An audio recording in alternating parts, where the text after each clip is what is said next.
I think the problem with writing, well, I think there are really two.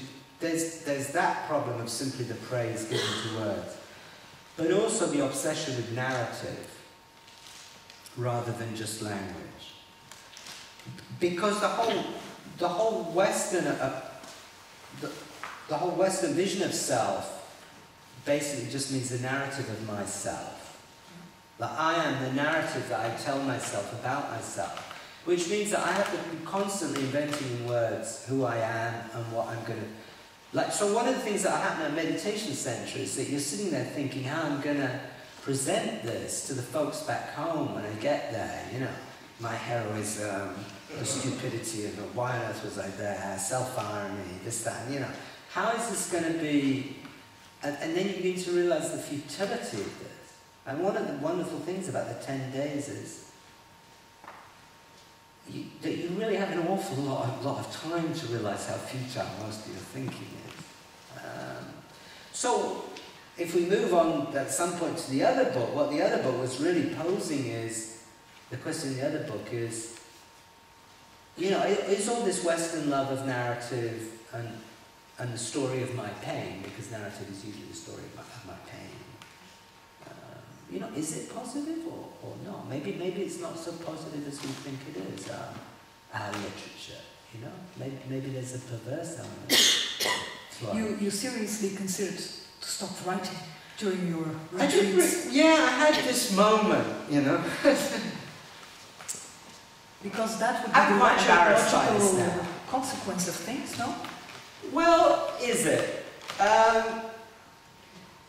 And let's take it like this. Well, when one goes to do something like a retreat, of course the first thing you do is include it in your life narrative. Here is Tim Parks finally brought to his knees, and, you know... and even writing a book about it afterwards. Well, yeah, but that was written with a little bit more detachment. But at the moment was different. Like, you know, here is this Tim Parks' road to Damascus sort of thing, you know. So, it's embarrassing, I know. So, what happens is that you begin to dramatise around this event. And you know, that's why lots of people go to India to meditate. I mean, can you imagine going to India to sit on a cushion? It's really not. You know, you can really do this, you know, in Brussels or... I was never quite... Yeah, I can imagine if there was one particular person that you but even that, the whole teaching of Vipassana is that there's no need to attach yourself to one particular person. It's the technique that matters. So, so there did come a point where I kind of wanted to, in my genuine, I have to say, desperation to change my life. It seemed to me that one thing that would definitely change my life was if I stopped writing. And that this might, as it were, tear out from me a whole pattern of thinking and a whole mental life that I found burdensome. I think I should also say that the fact that I've spent 30 years in Italy and that my life has been lived in 2 languages, translating as well as, and teaching translation into Italian, to Italians. I think that also led to a greater sort of verbal mental intensity and also insecurity, because when one's teaching in Italian, there's always the danger of making mistakes and losing credibility and so on. So I did think I'd kind of rip all that out. And I went to talk to, just the one time in my life, went to talk to the teacher about this. And it was a very funny moment because, you know, there was me being very melodramatic. I was feeling melodramatic, saying, you know, I'm thinking of stopping doing what I do because it seems to... And he said, books, you know, I like books. He said, you know, people come here, they think they have to become a Buddhist monk. You don't have to do that. Books are okay. I wrote a book, he said. And I realised he was really taking a piss out of me. In a very sweet, gentle way. And you realise what he's saying is, you know, Don't start some big drama about this. Just learn the technique. Just learn the technique. So that was very helpful. And I realised then that the problem's really not writing. The problem is just the whole way you live the experience of what you do. Because if you would think it through, that would mean the end of literature, because all literature, all main characters are made up of doubting and ruminating and rethinking and reformulating. This is why I think that maybe we should end it, you know. Do you know, this was an interesting thing. Let me say here that my thinking on this is becoming a little bit radical. And then, the other day I was in Frankfurt, you know, and somebody asked me the same question.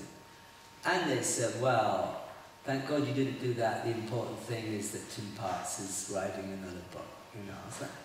I said, no, look, I'm sorry, that really is not the important thing. You know, the important thing is that Tim Parks is happy. You know, whether Tim Parks is really happy or not, he's already written a lot of books, you know. And that is really not important. And it's terribly important to get that hierarchy right. I had a discussion with a young intellectual in Germany, a guy I really like very much. Who's been very kind to me and written nice reviews of my book. And we were talking about psychotherapy, like he was in a bad patch, you know, and I was saying, well, why not? Why try it? Give it. And he said, you know, I don't want to get better because then maybe I won't be able to write. So, you're really a prick. Why don't you just get better and then see what you want to do rather than attaching all your self-esteem to writing? So you didn't stop. You wrote a novel in connection with Teachers to Sit Still, the server. Yeah, I didn't. Let me say, I didn't think so much about this connection. But anyway, there is obviously that it's set in a meditation centre. And in what way is this a different novel than the ones before Teachers to Sit Still? All my novels are different. I don't think there's a huge. I think it would be interesting to look at the ending to this in relation to the ending to the others. In a lot of the other books, I've left characters in rather terrifying dead ends, unable to solve. Well, for example, the book called Cleaver, which was the first book where I talked about silence, which was about a man from the London media world, a world that of course you know so well, the world of the newsroom and a major pundit and successful presenter, who, for various reasons connected with the incredibly complicated private life he has, but also in a sort of refusal of the extent to which his mind has been totally hijacked by media language and that whole public space that drives along thinking in a newsroom, but not only. He retreats to the Alps, to the South Tyrol, to a particular area of German Italy where he can't speak a word of the local language. He deliberately deprives himself of language and goes to live very high up on a mountain where he probably won't survive for very long. In fact, he says he's looking to go not above the tree line, but above the noise line, the line above which there is no noise, the line above which the mobile phone won't connect. But at the end of that book, I left Cleaver up there in a clearly unsustainable situation. I mean, I managed to do it in a way that maybe the reader didn't notice too much, but basically I left him in an impossible place. Maybe the difference at the end of The Server is that the main character is in fact not left in an impossible place. She is allowed to move on. In whatever direction. Finally. In his mid-50s, Tim Parks finally gives us a novel where somebody's allowed to move on. Yeah. So this whole episode changed you as a writer? I don't know. And I'm not really interested. It's a sort of attractive formula. Everything that changes you as a writer. And being alive means changing, you know. Woe betide any artist or writer who stops changing. Then you just get that long series of sort of novels, each reflecting the one before. I don't know if it changed me. I know that just in terms of ideas, I was, you know, I had a very different focus on what I wanted to talk about here.